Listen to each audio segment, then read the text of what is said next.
Bonjour, en général, un guide de voyage, ça nous part des meilleurs restos ou des monuments à visiter.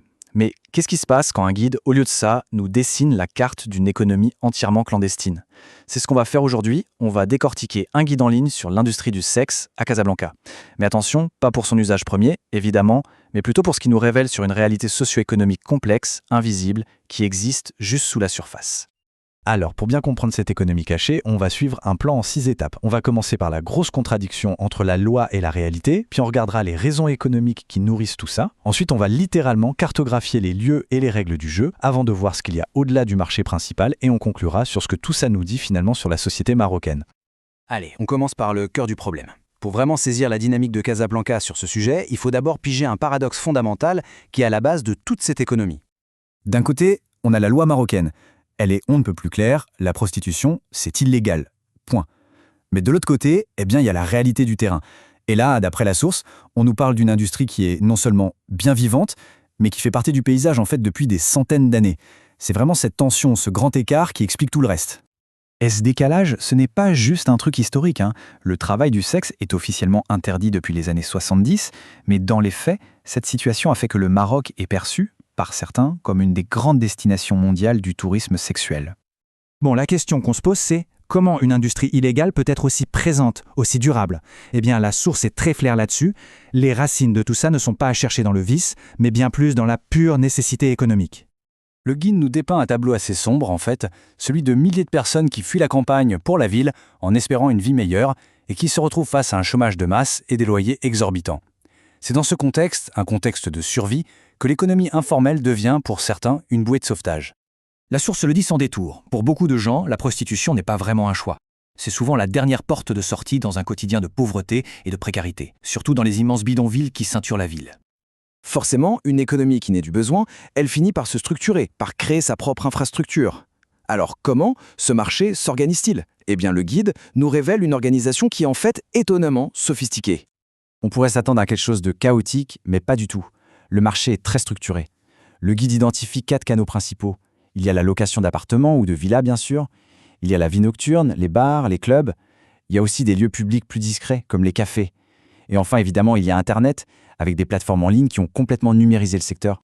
L'histoire du quartier rouge de Casablanca, c'est l'illustration parfaite de cette évolution. Sous le protectorat français, on avait le quartier de Bouspire, qui était officiel, encadré. Après l'interdiction dans les années 70, ces zones ont été fermées. Mais la demande, elle, n'a pas disparu. Donc un nouveau quartier, totalement informel, s'est simplement recréé ailleurs, en dehors de tout contrôle. Et au cœur de cette économie, on trouve des lieux assez surprenants. Les bars et les boîtes de nuit des plus grands hôtels de luxe de la ville. Le guide cite des noms comme le Hyatt Regency, le Sheraton ou le Sky 28. Ça nous montre bien que cette industrie, elle n'opère pas que dans les marges, mais aussi en plein centre de la vie mondaine de Casablanca. Et là, l'échelle est juste stupéfiante. D'après le guide, un soir normal, il n'est pas rare de trouver entre 50 et 200 travailleuses du sexe dans un seul de ces clubs d'hôtels. 50 à 200. Là, on n'est plus dans une petite activité discrète. On parle d'un véritable marché organisé et concentré dans des lieux très précis. Et comme n'importe quel marché, même informel, celui-ci a ses propres règles.